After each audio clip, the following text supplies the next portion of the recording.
การศึกษาธรรมะและการปฏิบัติธรรมมีความจำเป็นอย่างยิ่งสำหรับผู้ที่จะถอดถอนตนให้หลุดพ้นออกจากทุกข์ในคลิปนี้เราจะมาฟังพระธรรมเทศนาของหลวงตามหาบัวยานสัมปันโนแห่งวัดป่าบ้านตาดจังหวัดอุดรธานีด้วยกันครับโดยจะเสนอพระธรรมเทศนาเรื่องวิชาฆ่ากิเลส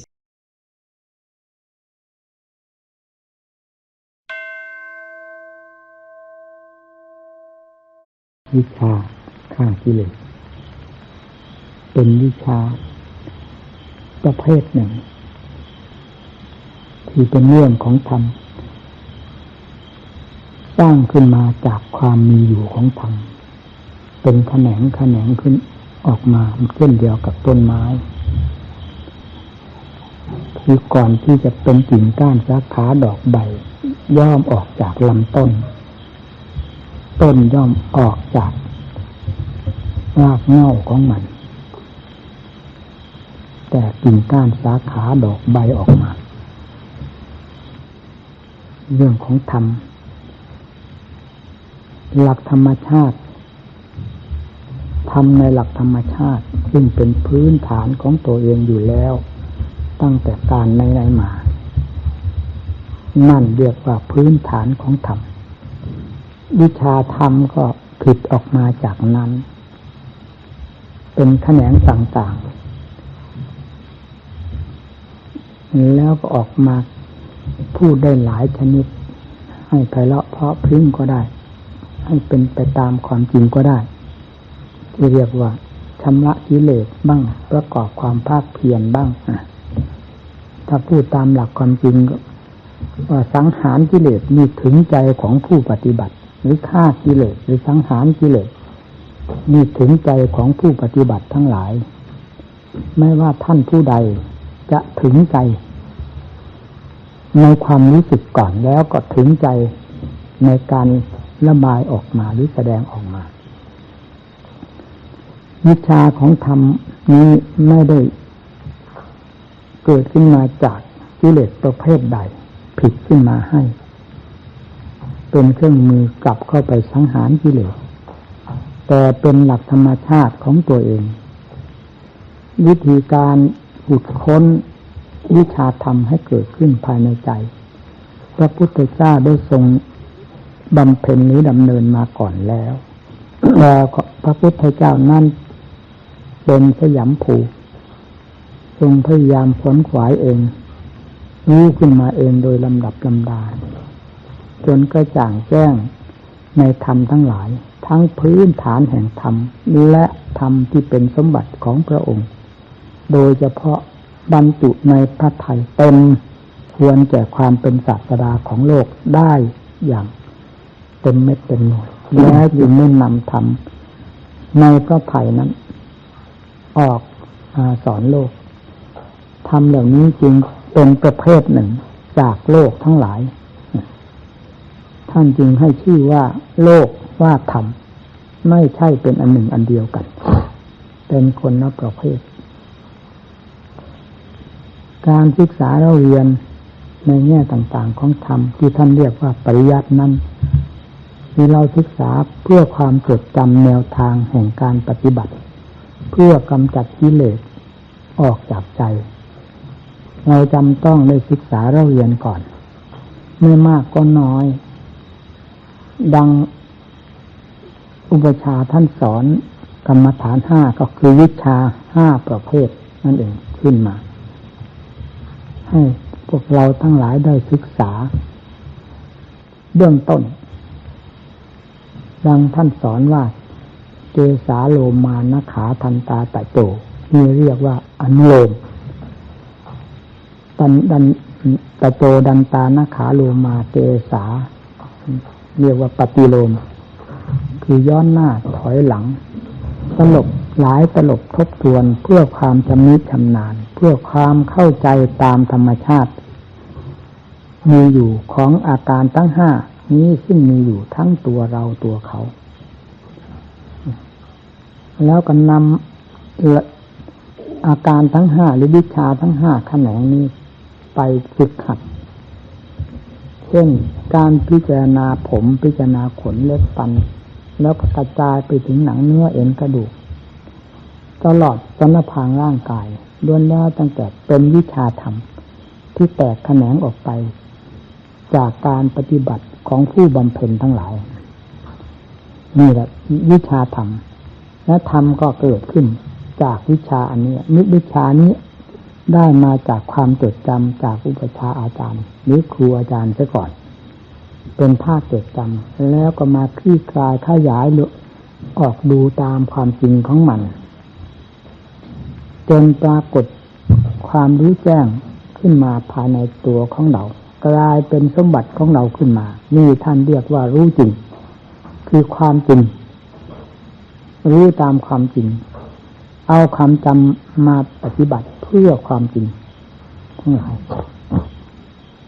วิชาธรรมจึงเป็นวิชาประเภทหนึ่งไม่เข้าไปเกี่ยวข้องกับโลกทั้งหลายคำว่าโลกทั้งหลายนั้นได้แก่สิ่งที่ท่านเรียกว่าอธรรมคือสิ่งที่เป็นข้าศึกแต่ธรรมนั่นแหละ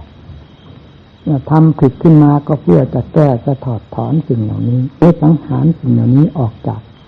ใจของตนที่เป็นไปด้วยอธรรม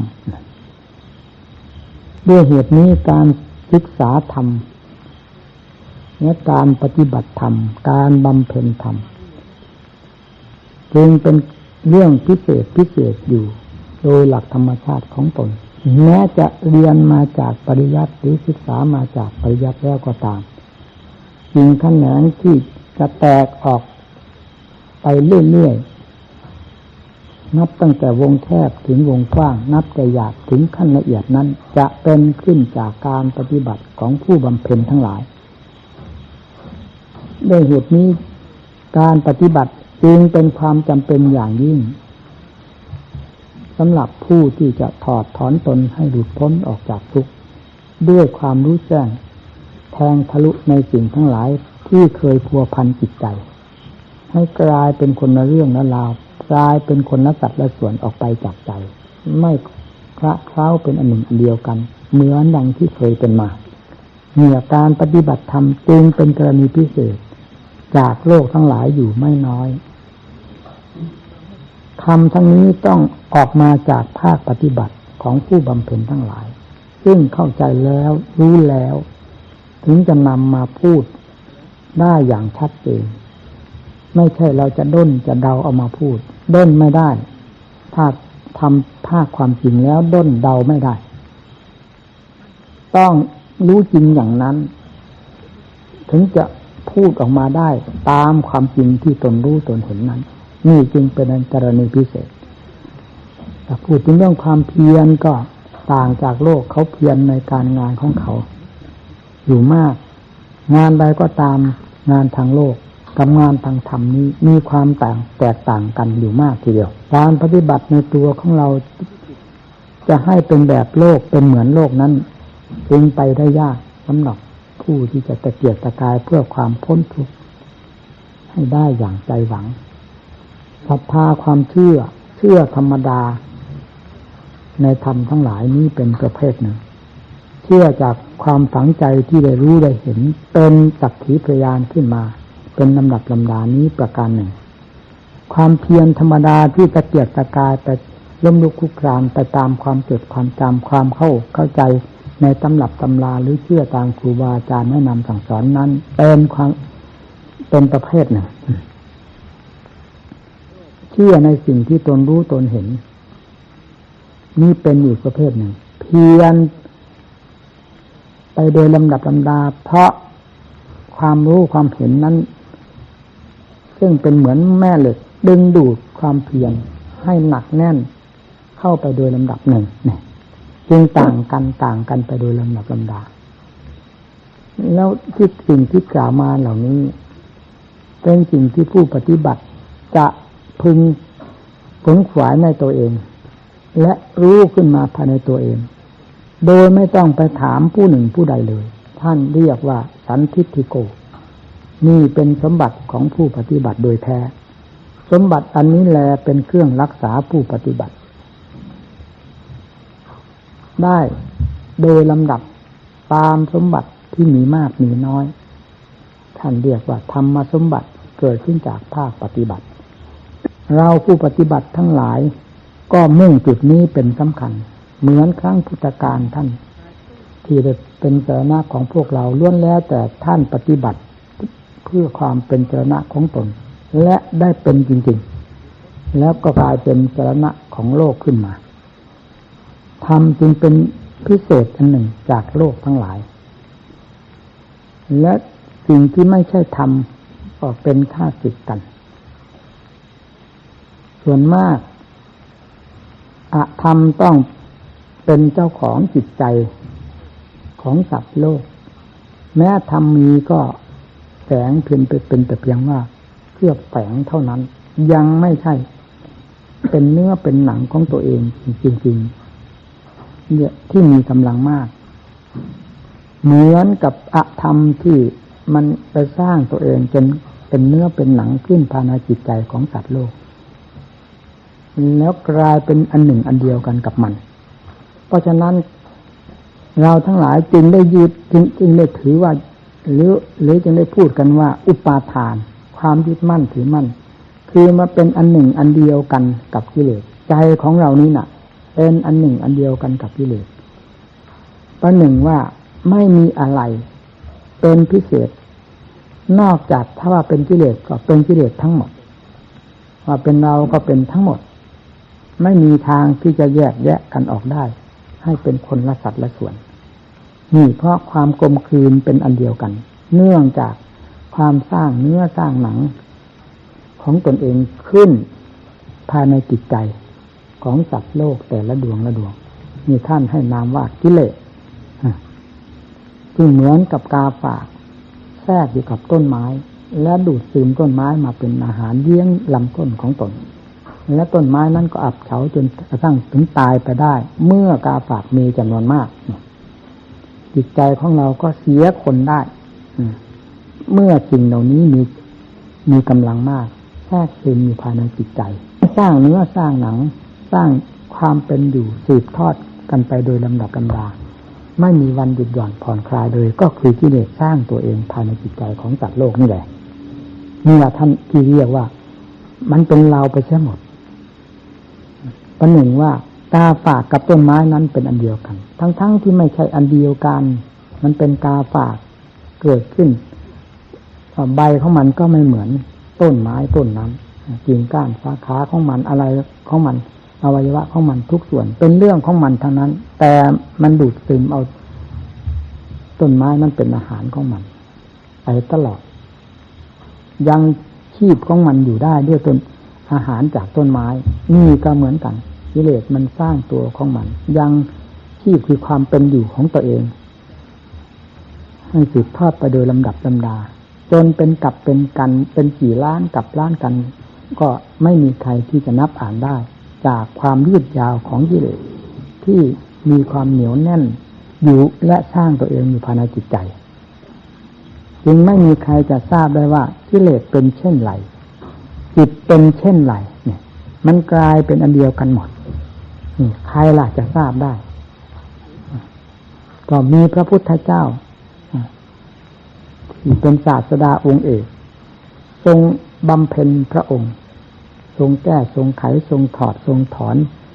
สิ่งที่เป็นกาฝากทั้งหลายออกไปได้ด้วยการสร้างความดีทั้งหลายนับตั้งแต่ปรารถนาเป็นพระโพธิญาณหรือปรารถนาเป็นพระพุทธเจ้าแล้วทรงตัวด้วยความเป็นพระโพธิสัตว์ด้วยมาความภาคความเพียรไม่ลดถอยน้อยลงเลยนี่คือการบำเพ็ญเพื่อกำลังทางความดีทั้งหลายที่จะถอดถอนสิ่งเหล่านี้ออกจากพระทัยจนได้กลายเป็นพระพุทธเจ้าขึ้นมาด้วยสยามภูโดยความรู้เองเห็นเองนี่เบื้องต้นมีพระพุทธเจ้าเท่านั้นแยกกาฝากกับต้นไม้ออกได้ด้วยความรู้ชัดเจนว่านี้คือกาฝากนี้คือต้นไม้เป็นค่าศึกต่อกันไม่น้อยร้อยทั้งร้อยก็คือกาฝากนั่นแหละเป็นค่าศึกต่อต้นไม้จนได้ชำระออกหมดสังหารออกโดยสิ้นเชิงไม่มีอะไรเหลือกลายเป็นพระไถ่หรือพระกิจบริสุทธิ์ล้วน นั่นแหละที่นี่จึงได้เป็นศาสดาสอนโลกด้วยความอาจหาญชาญชัยโดยไม่มีใครเป็นคู่แข่งเลย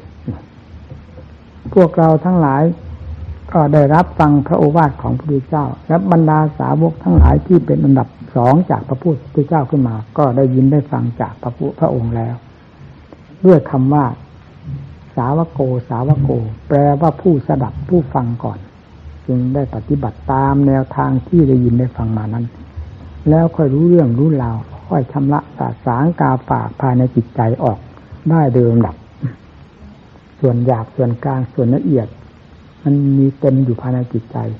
แก้ไขถอดถอนออกได้โดยสิ้นเชิงเพราะความสามารถฉลาดรู้ทันกับกลมายาของกิเลสซึ่งเป็นเหมือนกาฝากนั้นนะแล้วก็เป็นที่พึ่งของตนได้โดยสมบูรณ์เมื่อเป็นสรณะของตนได้โดยสมบูรณ์เหมือนพระพุทธเจ้าแล้วก็กลายเป็นสรณะของโลกเป็นที่พึ่งที่เกาะที่ยึดของโลกเป็นแนวทางให้โลกได้เป็นคติเครื่องพร่ำสอนโลกให้ยึดเหนี่ยวเรื่อยมาจนกระทั่งปัจจุบันนี้ นี่เราพูดถึงหลักธรรมชาติของจิตจริงๆนั่นแหละเมื่อมันค่าเข้ากับสิ่งที่ไม่ใช่ที่กับกาฝากคือกิเลสแล้วเราไม่มีทางเราจึงไม่มีทางทราบได้เพราะละเอียดพอๆกันจากจิตเนื่องจากเป็นนามธรรมเหมือนกันจะทำอะไรจึงเป็นการกระทบกระเทือนกิเลสเสียหมดความทุกข์ความลำบากก็กลัวตัวทุกข์ตัวลำบากจะประกอบความภาคเพียรนี้ตะเกียกตะกายด้วยวิธีการใดๆก็กลัวแต่ความลำบากนั่นแหละถ้าพูดตามหลักความจริงแล้วก็คือกลัวกิเลสลำบากกลัวกิเลสเป็นทุกข์เพราะการประกอบความเพียรเพื่อชำระกิเลสนี้มันเป็นการกระทบกระเทือนมันเป็นการตบการตีกิเลสการฟักการฟันกิเลสโดยลำดับลำดาและในขณะเดียวกันเพราะความสำคัญของเราที่ถูกกิเลสกลืนอย่างจมมิดก็กลัวว่าเราเป็นทุกข์นั่นเองกิเลสมาเป็นเราไปแล้วเลยกลัวว่าเราเป็นทุกข์เรากับทุกข์ก็แยกกันไม่ออกกิเลสกับเราก็แยกกันไม่ออกมันกลายเป็นอันเดียวกันนี่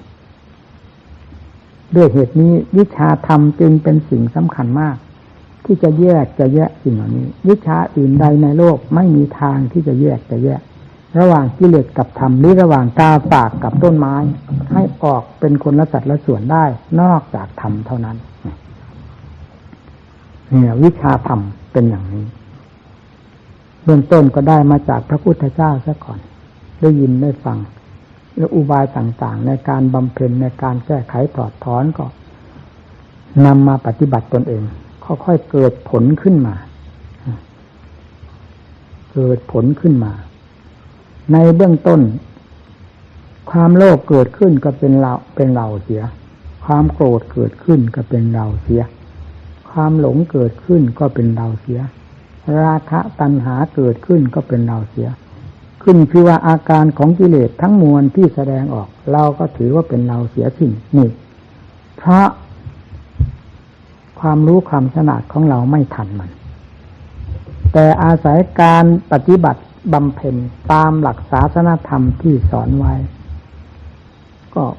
ค่อยเข้าใจไปโดยลำดับจนกระทั่งจิตมีความสงบบ้างเป็นบางการบางเวลาเช่นจิตรวมสงบตัวหรือจิตเป็นสมาธิขึ้นโดยลำดับก็จะเริ่มเห็นภัยแห่งความฟุ้งซ่านของตนเองฟุ้งซ่านเรื่องอะไรก็ฟุ้งซ่านเพื่อความโลภความโกรธความหลงราคะตัณหานั่นแหละไม่ใช่เพื่ออะไรก็เมื่อจิตเคยสงบแล้วความฟุ้งซ่านเป็นสิ่งที่ผิดปกติกับความสงบย่อมจะทราบและฟุ้งซ่านเป็นในแง่ใดในแง่ความโกรธหรือในแง่ความโลภหรือในแง่ความกำหนัดยินดีหรือพอใจหรือไม่พอใจหรือก็ย่อมทราบไปโดยลำดับเพราะอาการเหล่านี้เป็นอาการที่แฝงขึ้นมาผิดปกติของจิตที่สงบมีความสุขในขณะที่สงบตัวนั่นจึงเป็นเหตุให้ตื่นตัวตื่นใจให้ได้ทราบว่าสิ่งนี้เป็นสิ่งหนึ่งหรือว่าสิ่งนี้เป็นภัยสิ่งนี้เป็นหนึ่งนอกจากตัวของเรา นอกจากจิตของเราไปจิตของเราสงบอันนี้ไม่พาให้สงบอันนี้พาให้พุ่งซ่านรำคาญจึงต้องได้ถืออันนี้เหมือนกับเป็นข้าศึกอันหนึ่งระหว่างเรากับข้าศึกคือกิเลสนั้นก็ต่อสู้กันท่านต่อสู้กันไปเรื่อยๆก็เห็นเหตุเห็นผลไปเรื่อยๆและแก้ไขถอดถอนออกไปเข้าสู่ความละเอียดธรรมก็ละเอียดขึ้นกิเลสก็ละเอียดไปตามๆกันก็พอฟัดพอเหวี่ยงกันไปนี่วิธีการปฏิบัติ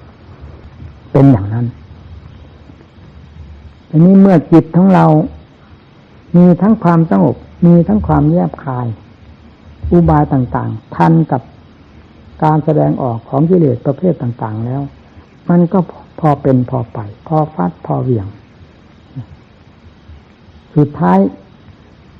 ก็เห็นชัดเจนกิเลสแสดงอาการชนิดใดขึ้นมาของตัวเองเช่นแสดงอาการโลภไม่ต้องพูดที่อื่นโลภอยากได้อาหารเพียงเท่านั้นมันก็กระเทือนใจแล้วนั่นวันนี้จิตมันโลภอะไรอย่างนี้นั่นแต่ก่อนไม่เห็นว่าเป็นข้าศึกมันเริ่มทราบหรือโกรธใครก็ตามวันนี้จิตมันแสดงอาการไม่ดีโกรธคนนั้นโกรธคนนี้ไม่พอใจเขานี่เป็นเรื่องของกิเลสที่เกิดขึ้นจากเราไปโกรธเขาจะผิดเท่าฟ้าเท่าแผ่นดินก็ตามความไม่พอใจในเขาก็คือกิเลสของเราเองนี่ก็มันก็ย้อนเข้ามาเห็นโทษของตัวเองมากกว่าที่จะเห็นโทษของผู้อื่นที่ว่าผิดไปแล้วก็พยายามเข้ามาแก้ตรงนี้นั่นมันเริ่มเห็นเข้าไปอย่างนั้นหรือราคะตัณหามันเกิดขึ้นเพราะเห็นรูปได้ยินเสียงสิ่งธรรมชาติที่เป็นวิสภาคกันแต่ก่อนไม่รู้กลมกลืนกันไปเลยพันกันไปเลยเมื่อปฏิบัติเข้าถึงจิตขั้นละเอียดพอแสดงอาการขึ้นมาอย่างนี้นี่จิตเราแสดงราคะคือความกำหนัดในสิ่งนั้นแล้วไม่ถือว่าสิ่งนั้นเป็นความผิดถือผู้เป็นราคะที่แสดงตัวให้กระเทือนจิตใจนี้เป็นความผิดแล้วย้อนจิตเข้ามาแก้ที่ตรงนี้นั่นนั้นเริ่มรู้เข้าไปอย่างนั้นจึงเรียกว่าผู้ปฏิบัติรู้ด้วยสติที่เราฝึกอยู่และพินิจพิจารณาไตร่ตรองด้วยปัญญาก็ทราบไปโดยลำดับธรรมดาเมื่อทราบกันหลายครั้งหลายหนก็แก้กันไปได้เรื่อยๆตั้งแต่ส่วนหยาบส่วนกลางจนถึงขั้นละเอียดแล้วก็กระจายกันออกไปถึงขันธ์ห้าของตัวเองว่ามันเป็นตัวพิษตัวภัยตัวเป็นทางแสดงออกหรือเป็นเครื่องมือแสดงออกของกิเลสทั้งหลายกิเลสอาศัยขันธ์นี่เป็นเครื่องมือนะมันก็เริ่มทราบตัวกิเลสจริงๆไม่ใช่ขันธ์นะขันธ์ไม่ใช่กิเลสแต่เป็นเครื่องมือของกิเลสที่นำไปใช้เราก็นำขันธ์นั้นเข้ามาเป็นเครื่องมือของธรรมด้วยในขณะเดียวกันจิตมันคิดมันปรุงเรื่องอะไรมันคิดเรื่องกิเลสเราคิดเรื่องธรรมแก้กันนั่น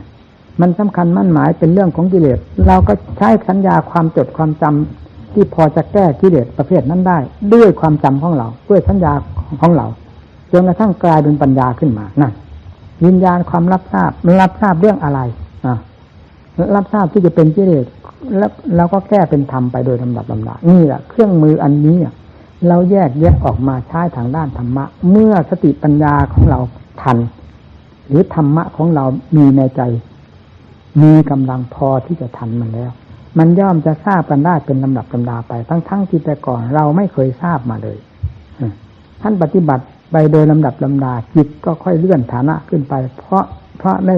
รับการบำรุงรักษาอยู่เสมอย่อมเจริญเติบโตขึ้นถ้าว่าเติบโตสติไม่เคยขาดบ้าขาดตอนก็ไม่ค่อยขาดและไม่ขาดนั่นปัญญาซึ่งนอนจมอยู่ภายในจิตใจเหมือนกับชุงทั้งท่อนก็แสดงตัวขึ้นมาไหวตัวขึ้นมาปัญญาไหวตัวขึ้นมาจะไหวตัวเพื่ออะไรถ้าไม่เพื่อทราบเหตุทราบผลต้นปลายในสิ่งต่างๆแล้วกิเลสเป็นสิ่งใดล่ะเป็นเหตุผลกลไกอะไรเป็นเรื่องอะไรปัญญาจะไม่จับปัญญาจะไม่คิดปัญญาจะไม่พินิจพิจารณาล่ะนั่นมันก็ต้องได้พิจารณาเมื่อพิจารณาเข้าไปแล้วมันก็ต้องรู้ไปโดยลำดับตามขั้นของปัญญาซะก่อนนี่เรียกว่าแก้กันชำระหรือถอดถอนทำลายกาฝากภายในจิตใจเลื่อยไปโดยลำดับลำดาอย่างนี้ท่านเรียกว่าวิชาธรรมการปฏิบัติธรรมปฏิบัติอย่างนี้ทีนี้เมื่อจิตได้เข้าอกเข้าใจวิธีการต่อสู้กับกิเลสแล้วเรื่องความขี้เกียจขี้คร้านซึ่งเป็นเรื่องของกิเลสหุ้มห่อจิตใจ ตัวของเราหมดทั้งร่างจนกระทั่งจะเคลื่อนย้ายสู่ความเพียรไม่ได้ก็ค่อยจางหายไปจนกลายเป็นความขยันหมั่นเพียรหนักก็เอาเบาก็สู้ไม่มีถอยเข้ามาโดยลำดับขึ้นมาโดยลำดับลำดาจากนั้นก็กลายเป็นความเพียรกล้าเลยความขยันหมั่นเพียรไปเข้าสู่ความเพียรกล้าดังท่านผู้ดำเนินในขั้นสติปัญญาอัตโนมัติท่านเหล่านี้เป็นผู้ก้าวเข้าสู่ความเพียรกล้าเลยความขยันหมั่นเพียรไปแล้วนั่นแต่ก่อนนี้ตั้งแต่กิเลสตัวขี้เกียจขี้คร้านตัวท้อแท้อ่อนแอตัวอำนาจวาสนาน้อยตัวไปไม่ไหวเต็มหัวใจและก้าวไม่ออกเมื่อทำได้มีกำลังแล้วทำก็ก้าวได้เหยียบหัวกิเลสไปตัวขี้เกียจก็เหยียบไปตัวท้อแท้อ่อนแอแต่ก่อนที่เคยเป็นมาแต่ก่อนก็เหยียบไปทำลายไปเรื่อยสุดท้ายก็มีแต่จะเอาท่าเดียวถ้าไม่หลุดพ้นเสียแล้วเป็นถอยไม่ได้นั่นมันเป็นขึ้นเองเมื่อทำมีกำลังแล้วเราไม่คาดไม่หมายละหากเป็นขึ้นโดยกำลังของธรรมกำลังของธรรมกับกำลังของจิตกลมกลืนเป็นอันเดียวกันแล้วหากเป็นขึ้นรู้ขึ้นสิ่งที่ไม่เคยรู้ก็รู้สิ่งที่ไม่เคยเห็นก็เห็นสิ่งที่ไม่เคยว่าเราจะตัดขาดไปได้ก็ตัดขาดไปได้ด้วยอำนาจของธรรมเป็นเครื่องมืออันทันสมัยทันการทันเวลาทันกับกิเลสทุกแง่ทุกมุมทุกประเภทของกิเลสนั่นเป็นอย่างนั้นนี่ที่ท่านหลุดพ้นไปได้ท่านหลุดพ้นด้วยอย่างที่กล่าวมานี่แหละเพราะฉะนั้นการบำเพ็ญการแก้ไขการถอดถอนเองเป็นเรื่องจำเป็นสำหรับพระผู้ปฏิบัติและสถานที่ก็เป็นสิ่งสำคัญมากทีเดียวแล้วดูที่ในตำรับตำราข้างพุทธการมักจะอยู่ในป่าในเขาในถ้ำเงื้อมผาหาสถานที่ที่จะตั้งเนื้อตั้งตัวหาสถานที่ที่ไม่ประมาทนอนใจเพราะคนเราเมื่อไปสู่สถานที่เปลี่ยวๆสถานที่น่ากลัวแล้วย่อมเป็นความเพียรขึ้นมาเองใครจะไปนอนจมอยู่ด้วยความขี้เกียจขี้คร้านเล่าเมื่อไปอยู่สถานที่เป็นภัยสถานที่จะต้องมีความชิบหายระปวงได้เมื่อประมาทแล้วใครจะไปยอมประมาทในสถานที่ควรจะตายเช่นนั้นด้วยความประมาทต้องไม่ประมาทนั่นดังตะกี้นี้ก็ได้พูดให้ฟังเรื่องการอยู่ในป่าในเขาก่อนที่จะเทศนี้มันต่างกันมากอย่างนั้นแหละทั้งวันความเพียรเป็นไปตลอดสายไม่ต้องบังคับสติอยู่กับตัวนั่นแม่ปัญญาจะยังไม่ก้าวเดินก็ตามเมื่อยังไม่ถึงขั้นปัญญาจะก้าวเดินสติดีระมัดระวังรักษาจิตอยู่เมื่อกำหนดที่จะให้เข้าสู่ความสงบเมื่อใดก็ได้อย่างง่ายดายนั่นละความเพียรอยู่กับตัวเป็นอย่างนั้นเพราะอาศัยสถานที่ที่น่ากลัวนั่นแหละให้เป็นการกระตุ้นเตือนสติให้ตั้งตัวอยู่ตลอดเวลาเลยกลายเป็นความเพียรทั้งวันทั้งคืนเดินนั่งนอนเว้นแต่หลับเท่านั้นนั่นนอนก็มีสติเท่ากับมีสติอะไรมาสัมผัสนิดหน่อยท่านั้นตื่นแล้วความเพียรของผู้อยู่ในสถานที่ไม่ประมาทย่อมไม่ประมาทมันเป็นความเพียรตลอดเวลาเนี่ยอันใดก็ตามขอให้เราได้บำเพ็ญขอให้เราได้ดำเนินเถอะเราจะรู้เองดังที่กล่าวมาในป่าในเขาสถานที่น่ากลัวน่าหวาดเสียวและเป็นสถานที่ตั้งแห่งความเพียรโดยลำดับลำดานี้พระพุทธเจ้าทรงดำเนินมาแล้วพระสาวกท่านพากันดำเนินมาแล้วทั้งนั้นด้วยเหตุนี้การบำเพ็ญในป่าในเขาในถ้ำเงื้อมผาจึงเป็นสถานที่อันเหมาะสมอย่างยิ่งตามพระโอวาทที่ทรงสั่งสอนไว้แล้วว่าลุกขมูลเสนาสนังเป็นต้นนั่นเนี่ยเป็นการช่วยได้เป็นอย่างดีคือช่วยความเพียรของเราจะเห็นได้เวลาเราออกมาจากสถานที่นั่นมาอยู่ที่ธรรมดาและมาอยู่กับหมู่เพื่อนความขี้เกียจขี้คร้านแสดงตัวขึ้นมาเนี่ยนั่นความเพียรไม่ค่อยก้าวหรือไม่ก้าวนั่นมันเป็นอะไรเพราะจิตมันนอนจมโดยไม่รู้สึกตัวเนื่องจากกิเลสพาให้มันจมนั่นเองกิเลสมันง่ายที่สุดที่จะทำเราให้ล่มจมไปขอให้ในช่องในโอกาสเพราะกิเลสมันมีแต่ช่องมีแต่หาโอกาสจะทำลายเราอย่างเดียวเมื่อมาอยู่ที่นั้นก็เป็นอันว่าเปิดโอกาสให้กิเลสก็ว่าได้เพราะมันต่างกันมากกับอยู่ในป่าในเขาเพียงคนเดียวเนี่ยท่านที่ได้สอนให้อยู่ในป่าในเขาฐานที่เป็นที่ตั้งแห่งความเพียรอยู่อย่างนั้นไม่นับวันนับคืนนับปีนับเดือนนะดูตั้งแต่จิตดูตั้งแต่เรื่องที่จะเกิดขึ้นจากจิต แล้วมันกลัวอะไรมันไปสัมผัสสัมพันธ์กับอะไรกลัวว่าเสืออยู่ที่ไหนความคิดสังขารนั่นนี่มันปรุงต่างหากมันหลอกว่าเสือนั่นมันก็รู้ทันใช่สังขารความปรุงว่าเสือเกิดขึ้นที่ใจทั้งที่เสือไม่มีมันหลอกตัวเองน่ะแล้วบังคับจิตไม่ให้มันคิดเรื่องเสือเรื่องสัตว์อะไรที่จะเป็นโทษแก่จิตใจโทษแก่ความสงบบังคับจิตให้อยู่ในอัตในธรรมเมื่อจิตอยู่ในอัตในธรรมอัตธรรมเป็นเครื่องรักษาจิตย่อมปลอดภัยไร้กังวลแล้วสุดท้ายก็เข้าสู่ความสงบเย็นแน่วเลย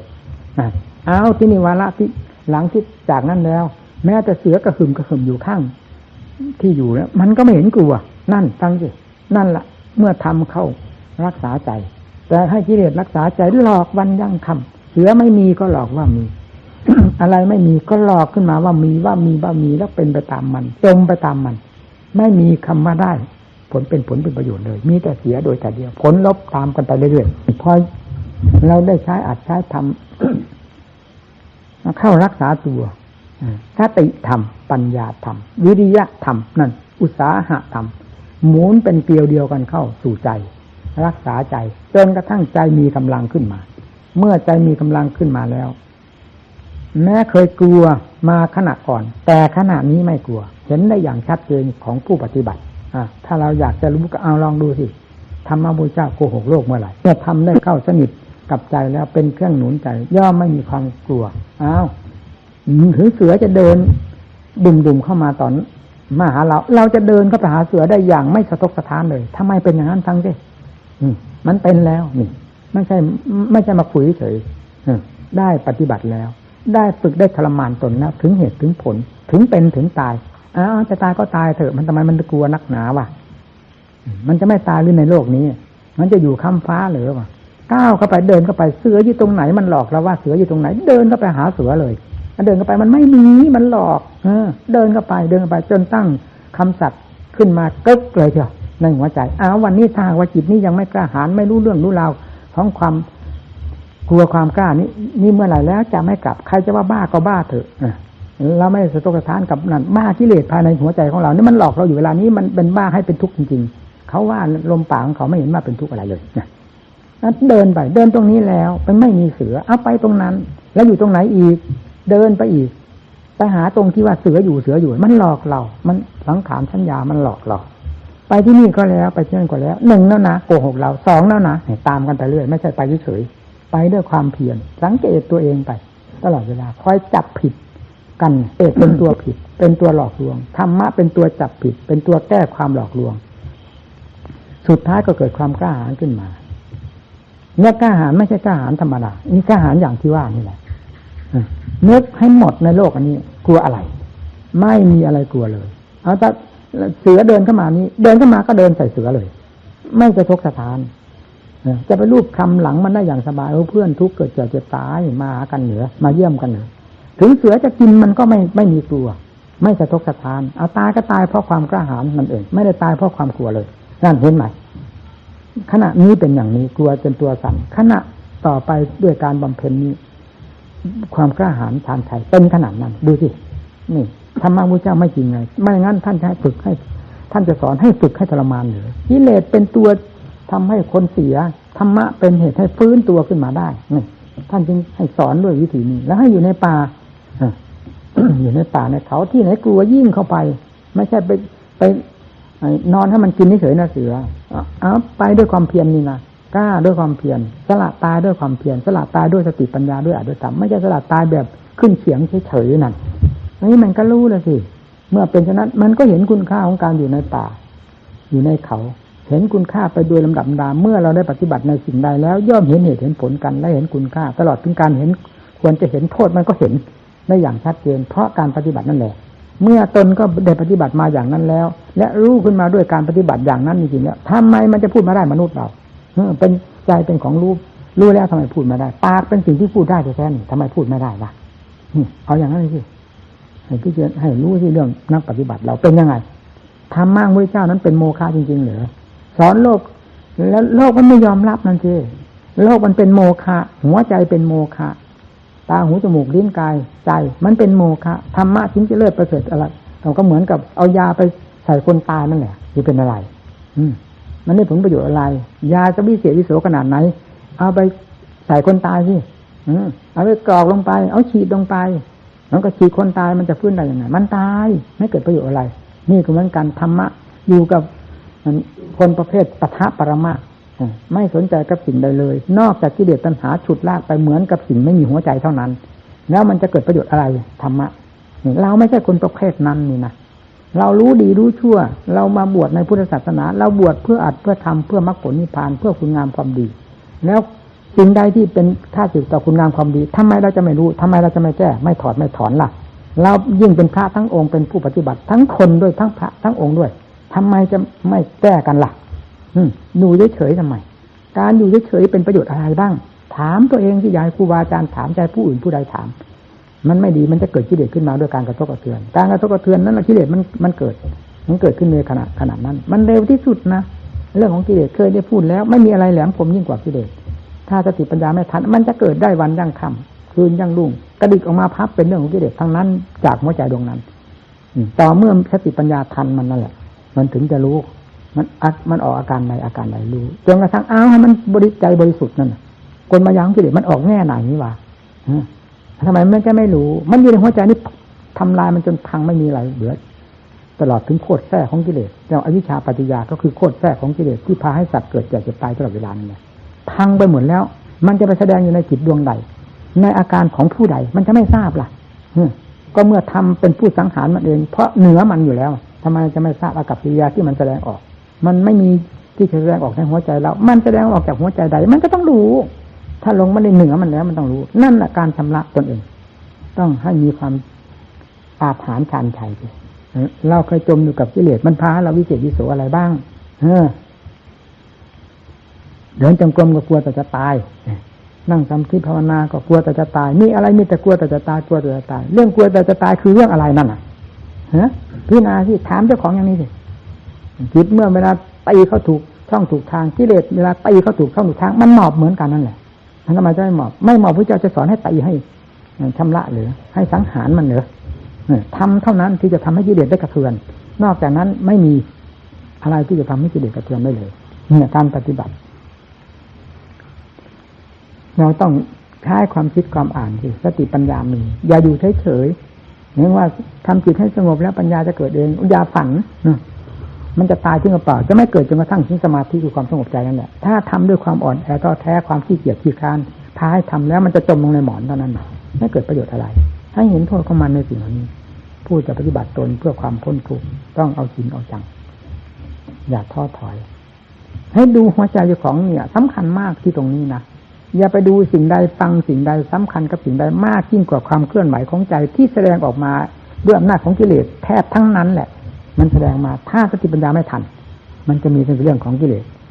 นอกจากว่ากิเลสมันอ่อนตัวลงจนกระทั่งถึงว่ามันหลบมันซ่อนไม่มีแล้วนั่นแหละมันจะไม่แสดงนี่จะทำละที่สติทำปัญญาทำแสดงตัวแสดงลวดลายอยู่ตลอดเวลาภายในหัวใจดวงนั้นนะเวลากิเลสมันกระดิกออกมาแล้วเขาเป็นอันว่าถูกสังหารกันทันทีมันจะแสดงอะไรล่ะกิเลสมันก็ฉลาดไม่งั้นจะเรียกมันจะปกครองหัวใจโลกคุ้มหรือเป็นเจ้าอำนาจบนหัวใจโลกได้ยังไงนั่นมันลำบากขนาดนั้นน่ะเรื่องการชำระกิเลสถ้าเราจะเอาความลำบากนี้เข้ามาเป็นอารมณ์ของใจอีกก็จะเป็นเรื่องของกิเลสอีกให้เกิดความท้อแท้อ่อนแออีกแล้วไปไม่ไหวว่าอีกแล้วนั่นฟังสิมันแหลมไหมกิเลสมันแทรกขึ้นมาทุกระยะนะการพูดเรื่องกิเลสมันต้องเห็นเรื่องของกิเลสพูดเรื่องของธรรมต้องรู้เรื่องของธรรมเห็นเรื่องของธรรมมันเต็มหัวใจเธอน่ะมันพูดได้เต็มปากนั่นแหละถ้ามันไม่เห็นนี่สิมันลำบากจะทำอะไรก็กลัวแต่จะเป็นจะตายเนื้อไม่ได้เรื่องวันหนึ่งปวดเข้ามาก็มานับวันนับคืนนับปีนับเดือนนับอะไรมืดแจ้งแม้แต่สัตว์เดรัจฉานเขาก็อยู่ในความมืดแจ้งเหมือนกันกับเราก็ไม่เห็นวิเศษวิโสอะไรแล้วเราจะเอาความวิเศษวิโสอะไรมาจากมืดจากแจ้งเท่านั้นปีเท่านี้เดือนเท่านั้นพรรษาล่ะถ้าไม่ได้ตั้งหน้าตั้งตาปฏิบัติฆ่ากิเลสตัวมันเป็นพิษเป็นภัยต่อใจแล้วเราอย่าหวังว่าจะเป็นความสุขเราจะไปโลกไหนถามเจ้าของสิโลกไหนโลกวิเศษถ้าลงในกิเลสบีบหัวใจอยู่แล้วมันก็เหมือนกับนักโทษย้ายจากเรือนจำนี้ไปสู่เรือนจำนั้นย้ายจากเรือนจำนั้นสู่เรือนจำก็คือนักโทษย้ายที่ย้ายฐานนั่นเองมันมีความสุขความเจริญความเลิศเลอที่ตรงไหนพิจารณาเอาสิ นี่แหละการถามเจ้าของให้ถามนั้นพอกิเลสอยู่บนหัวใจมันก็เป็นเหมือนกับนักโทษย้ายภพย้ายภูมิย้ายไปไหนมันก็ไม่พ้นที่จะเป็นนักโทษของกิเลสบีบหัวใจตลอดเวลาฆ่ามันจะแหลกไม่มีอะไรเหลือเลยนั่นแหละไม่ถามมาทำไมอดีตผ่านมาแล้วยุ่งอะไรนั่นอนาคตยังไม่มาถึงยุ่งอะไรปัจจุบันก็รู้เท่าทันไม่ยึดไม่ถือนั่นฟังสิแล้วมันจะไปหมายอะไรเมื่อไม่หมายแล้วหมดกังวลแล้วจะเอาทุกข์มาจากไหนนั่นทีนี้มันก็ทำให้รู้สิว่าที่เป็นทุกข์ในหัวใจนี้ทุกข์เพราะอะไรทุกข์เพราะกิเลสเท่านั้นนั่นมันมีมากมีน้อยก็ตามเหมือนอย่างน้ำอย่างเสี้ยนแล้วเนี่ยละเอียดขนาดไหนมันก็ทุกข์ถ้ามันยังมีอยู่ในร่างกายของเราถอนมันออกหมดเท่านั้นมันถึงจะสบายจิตใจก็เหมือนกันทำพระพุทธเจ้าถอนกิเลสไม่ได้แล้วมันก็หมดจะเอาอะไรมาถอนแล้วก็เดินเข้ามาหาตัวเราอีกถ้าเราถอนกิเลสไม่ได้แล้วจะให้ใครถอนใครจะเลิศยิ่งกว่าเราผู้แก้กิเลสในหัวใจเรานั่นใครจะเก่งยิ่งกว่าเราผู้แก้กิเลสในหัวใจเราใครจะเพียรยิ่งกว่าเราผู้แก้กิเลสในหัวใจเรานั่นใครจะฉลาดยิ่งกว่าเราผู้พยายามแก้หัวใจเราเรียกปัญญาใครจะมีสติยิ่งกว่าเราผู้ตั้งสติตลอดเวลานี้นั่นฟังสิมันเกิดได้มีได้ถ้าเราได้ตักใจลงไปเพื่อความมีความเป็นในสิ่งที่เป็นสิริมงคลทั้งหลายสำหรับตัวของเราต้องเป็นในนั้นแน่นอนไม่งั้นธรรมพระเจ้าไม่เรียกว่าสวขาธรรมตรัสไว้ชอบแล้วเหล่านี้เป็นเรื่องของธรรมทั้งนั้นสอนคนให้มีให้พ้นทุกข์พ้นภัยหัวใจนี่เป็นสำคัญมากนะร่างกายเป็นอะไรนี่เป็นเพียงเครื่องมือเท่านั้นอาศัยอยู่ในร่างนี้แล้วยังไม่ยึดร่างนี้มาเป็นตัวของเราอีกแบกหมดเลยเห็นไหมกิเลสมันฉลาดไหมยึดนี่อุปาทานนักขันธ์ท่านว่านู่นออกมาจากใจนั่นแหละยึดใจยึดนะโดยลำดับพอปล่อยก็ปล่อยเข้าไปดังเคยอธิบายให้ฟังแล้วปล่อยเข้าไปจนกระทั่งถึงรากแก้วรากฝอยถอนพวดมันออกมาหมดไม่ถามหานิพพานถามมาทำไมนั่นมีกิเลสเท่านั้นมันพาให้ยุ่งนั่นยุ่งนี่วุ่นนั่นวุ่นนี่ตลอดเวลากะนั่นข้ามนี่จะเป็นลมๆแรงๆคว้าน้ำเหลวไปหมดตักลงไปที่ตรงไหนกิเลสมันสร้างเรื่องขึ้นมาอยู่ตรงไหนมันสร้างที่หัวใจนั่นแหละดูมันให้ดีการประกอบความภาคเพียรอย่าไปหาเวลาอุบายวิธีดับเจ้าของมันเป็นอุบายของเจ้าของเองเป็นกรณีพิเศษสำหรับแต่ละคนที่จะหาอุบายฝึกตนเองแก้ไขตนเองครูบาอาจารย์ก็ยกยื่นให้เหมือนกับยื่นให้ทำทั้งรุ่นนั่นแหละเจ้าของต้องเอาไปเจริญในเอา คิดแยกตัวเองไม่เช่นนั้นก็ไปไม่รอดนะแต่ว่าประกอบที่เจอความเพียรก็ดีทำพระเจ้าทรงสอนไว้ทุกแง่ทุกมุมซึ้งทั้งนั้นถ้าเราจะใช้ความพิจารณาตามความซึ้งแห่งธรรมของพระเจ้าที่ทรงแสดงออกมานี้เพราะทรงแสดงมาด้วยความบริสุทธิ์หมดจดแต่แท้ในภายในพระทัยและความฉลาดแหลมคมด้วยแสดงออกมาด้วยความฉลาดแหลมคมที่สุดก็คือพระพุทธเจ้าผู้พิจารณาตามพระวาทไม่ว่าจะบทใดบาทใดแง่ใดก็ตามจะได้ความซึ้งใจมาโดยลำดับเพราะมีน้ำหนักพอๆกันหมดในนามว่าสวขาธรรมตรัสไว้ชอบไปแล้วนั่นอย่างนี้เราไม่พิจารณาแล้วสิมันถึงไม่ได้เรื่องได้ราวอะไรอยากให้หมู่เพื่อนได้รู้ได้เห็นธรรมทั้งหลายก็แทบเป็นแทบตายสอนก็สอนเต็มเม็ดเต็มหน่วยสอนหมดไส้หมดพุงไม่มีอะไรเหลือเลยยังยึดเอาไม่ได้มันก็สุดวิสัยฟังอย่าสอนอะไรไปอีกสอนหมดพุงแล้วฟังแต่ว่าหมดพุงไปเลยมันพากันตั้งใจพึ่งปฏิบัติให้เหมือนอยู่คนเดียวต่างคนต่างเหมือนอยู่คนเดียวทั้งที่อยู่ในท่ามกลางหมู่เพื่อนฝูงนั่นแหละที่ไม่ให้กังวลกันไม่คิดเป็นเครื่องกังวลเป็นการทำลายที่ธรรมะให้ขาดว่าขาดตอนไปด้วยความกังวลในสิ่งนั้นสิ่งนี้คนนั้นคนนี้ไม่ดีพยายามสิ เจ้าเรื่องจริงมันอยู่ที่ไหนก็บอกแล้วอยู่ที่จิตแสดงอยู่ที่นั่นแหละมาหมายเรื่องนั้นแล้วมาหมายเรื่องนี้ผู้นั้นเองเป็นผู้ออกไปหมายน่ะแล้วหลงตื่นเงามันนี่น่ะไม่ใช่อะไรนะจำให้ดีนะคำนี้นะให้มันเวลามันเป็นขึ้นมามันจะเป็นเหมือนกับกังวานอยู่ภายในหัวใจเจ้าของนั่นแหละครูบาอาจารย์จะแสดงไว้นานเท่าไหร่ก็ตามมันจะไปกังวานอยู่ในนั้นด้วยความจริงที่เรารู้เราเห็นขึ้นมานั่นแหละอ๋อจะยอมรับกราบไม่สงสัยนี่คือเจ้าเรื่องใจดวงนี้เองแหมเวลามันก่อจริงๆนะไม่ทราบเงื่อนต้นเงื่อนปลายเลยมันเป็นอย่างนี้แล้วไม่ทราบว่าจิตเป็นไงอีกด้วยหากมีแต่เรื่องยุ่งเหยิงวุ่นวายเต็มหัวใจไฟมรกันสู้ไม่ได้เผาไฟมรกันมันอยู่ไหนไม่รู้นะไฟหัวใจเรานี่สิราคะกินาโทสักกินาโมหกินาความยุ่งเหยิงวุ่นวายเกิดขึ้นจากไฟเหล่านี้เผาที่หัวใจนี่ไม่มีเวลาสั่งเลยถ้าไม่แก้มันได้หรือให้มันสงบตัวลงได้ด้วยการแก้ไขดัดแปลงกันเราก็จะแบกอยู่อย่างนั้นตลอดไปแต่โลกไหนก็จะแบกไฟไปมันวิเศษอะไรมันสุขที่ตรงไหนเอาสมมติว่าเราขึ้นจากชั้นนี้ไปชั้นนั้นชั้นบนก็แบกไฟขึ้นไปมันก็ไปเผาอยู่ข้างบนนั่นสิเหมือนคนไข้ไปอยู่โรงพยาบาลไปอยู่ชั้นไหนก็ไปสิคนไข้น่ะมันก็เป็นคนไข้อยู่ในชั้นนั้นๆแหละถ้ามันเป็นมากมันก็ไปควรไปคลางอยู่นั่นน่ะมันลั่น100 ชั้นมันก็ไปร้องไปคลางอยู่ใน100 ชั้นมันจะเอาความสุขมาจากไหนถ้าไม่หายไข้น่ะถ้าหายไข้เสียอยู่ที่ไหนก็อยู่ได้ไม่จำเป็นจะต้องไปอยู่ชั้นนั้นชั้นนี้มันเป็นปกติธรรมดาไม่เป็นทุกข์นี่มันทุกข์เพราะไข้ต่างหากบีบบังคับอันนี้ก็ทุกข์เพราะกิเลสต่างหากมันบีบบังคับหัวใจถอนกิเลสออกหมดแล้วอยู่ไหนมันก็สบายเท่านั้นไม่เลือกการสถานที่เวลาว่าสูงว่าต่ำมันจะไปที่ไหนมันที่ไหนเพราะสิ่งเหล่านี้มันเป็นเงาทั้งนั้นเนี่ยมันไม่ใช่ความจริงความจริงจริง 100% ก็คือดวงใจที่บริสุทธิ์แล้วล้วนๆแล้วนั่นแหละหมดอดีตอนาคตปัจจุบันก็ไม่สนใจเพราะรู้เท่าแล้วนั่นเห็นไหมฟังสิเนี่ยท่านมาท่านเลิศอย่างนี้มันเห็นตรงนี้เข้าไปสิว่าพระพุทธเจ้าเลิศขนาดไหนเราคัดค้านเราไม่ได้แล้วจะไปคัดค้านพระเจ้าได้ไงความจริงมันเหมือนกันรู้อย่างเดียวกันเห็นอย่างเดียวกันทุกสิ่งทุกอย่างเป็นอย่างเดียวกันแล้วค้านกันได้ลงคอหรือคนเราแม้แต่ภายนอกอย่างนี้เหมือนกันต่างคนต่างไปเห็นแล้วจะเอาอะไรมาค้านกันมันยอมรับกันทำก็ยิ่งเป็นของจริงเต็มส่วนด้วยแล้วลูกก็ไปตรงไหนจะยอมรับมันพากันตั้งใจปฏิบัติผมไม่ค่อยจะได้ประชุมเทศอบรมบ่อยๆนะทุกวันนี้ไม่เหมือนแต่ก่อนธาตุขันธ์ก็ยังว่าล่ะวัยมันก็แก่ลงไปเห็นไหมล่ะชราลงไปโดยลำดับ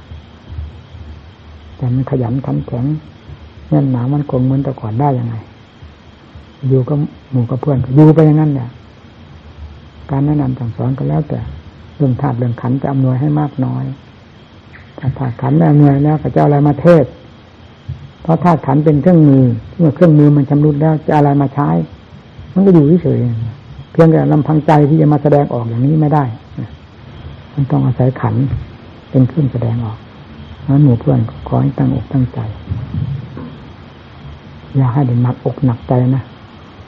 สอนแทบล้มแทบตายแล้วยังให้แบกความหนักอกหนักใจเพราะเรื่องนั้นเรื่องนี้เกี่ยวกับหมู่กับเพื่อนที่อยู่ด้วยกัน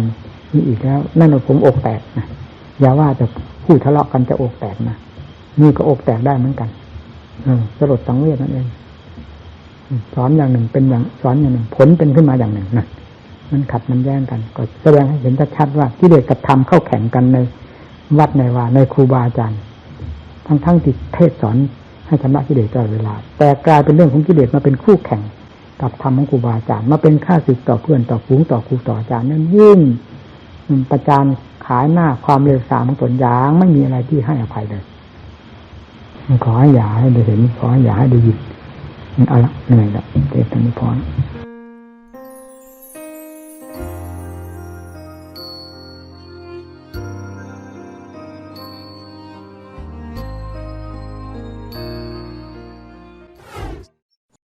เราศึกษาเพื่อการจดจำแนวทางแห่งการปฏิบัติเพื่อกำจัดกิเลสออกจากใจด้วยเหตุนี้การศึกษาธรรมะและการปฏิบัติธรรม จึงมีความจำเป็นอย่างยิ่งสำหรับผู้ที่จะถอดถอนตนให้หลุดพ้นออกจากทุกข์ถ้าพูดตามหลักแล้วการประกอบความเพียรเพื่อชำระกิเลสนี้มักจะเจอเรื่องที่ว่ากลัวว่าปฏิบัติแล้วตัวเราจะเป็นทุกข์